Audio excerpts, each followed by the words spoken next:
అందరికీ నమస్కారం. నా పేరు చుంకుల దుర్గాప్రసాద్ శాస్త్రి, బాపట్ల జిల్లా, బాపట్ల.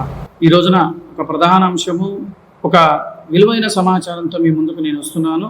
బాపట్ల జిల్లా బాపట్లలో నిన్న జరిగిన అంబేద్కర్ గారి జయంతి సందర్భంగా తెలుగుదేశం పార్టీ ఉమ్మడి అభ్యర్థి అయినటువంటి వేగేశ్వర నరేంద్ర వర్మ గారు అంబేద్కర్ గారికి ఆయనకు పూలమాలలు వేసి ఘన నివాళులు అర్పించాలని చెప్పని తెలుగుదేశం పార్టీ కార్యకర్తలు, నాయకులు అందరూ కూడా అక్కడికి వెళ్ళటం జరిగింది. అదే సందర్భంలో కోనా రఘుపతి గారు వచ్చి ఎంత గొడవ చేశాడు అనేది మీకు ప్రత్యక్షంగా కొన్ని ఫోటోలు, వీడియో కూడా మీకు చూపిస్తాను. బాగా చూడండి. నేను ఆ వీడియో మీకు క్లారిటీగా వివరణ ఇస్తాను, మీరు కరెక్ట్గా చూడండి. అది దానికి సంబంధించిన ఫోటో ఒకటి చూడండి, మీకు చూపిస్తాను. ఇదిగోండి ఫోటో, ఇక్కడ చూసారా? ఇదిగో ఇక్కడ ఇటు సైడ్ ఉన్నది, అంటే ఇటు సైడ్ ఉన్నది కోనా రఘుపతి గారు, ఇటు సైడ్ ఉన్నది వేగేశ్వర నరేంద్ర వర్మ గారు. బాగా క్షుణ్ణంగా చూడండి సార్. ఇది ఎంత పైశాచిక ఆనందం పొందాడంటే మా రఘుపతి గారు వివరణ ఇస్తాను. ఆ వీడియో చూసిన తర్వాత మనం మాట్లాడదాం. ఒకసారి ఆ వీడియో చూడండి.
ఆ వీడియో చూశారు కదండి.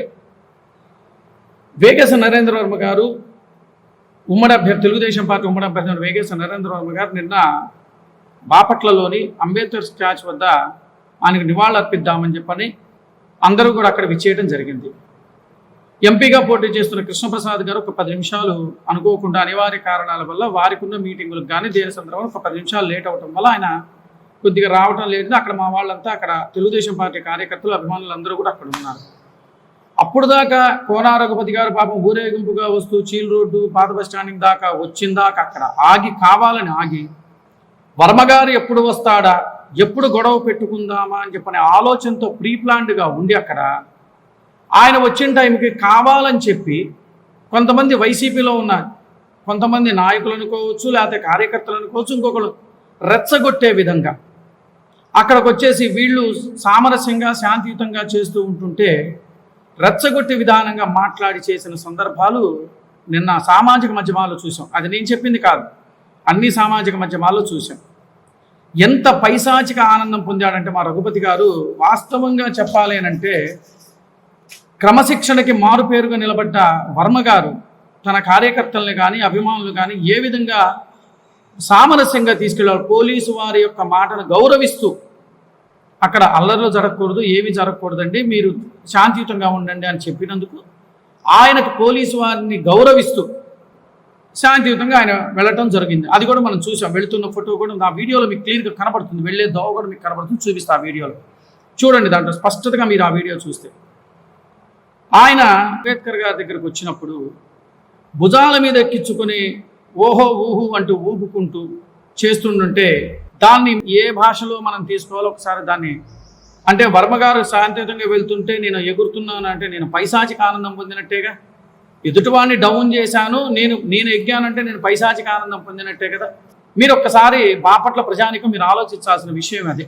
వేగేశ్వర నరేంద్ర వర్మ గారు ఎప్పుడూ కూడా శాంతియుతంగా, గొడవలకు కానీ దేనికి కానీ ఆయన వెళ్ళే ప్రసక్తి ఎప్పుడూ ఉండదు. ఏదైనా సామరస్యంగా శాంతియుతంగా మాట్లాడుకొని ఏది ఉన్నా కూడా అలా వెళ్తాడు.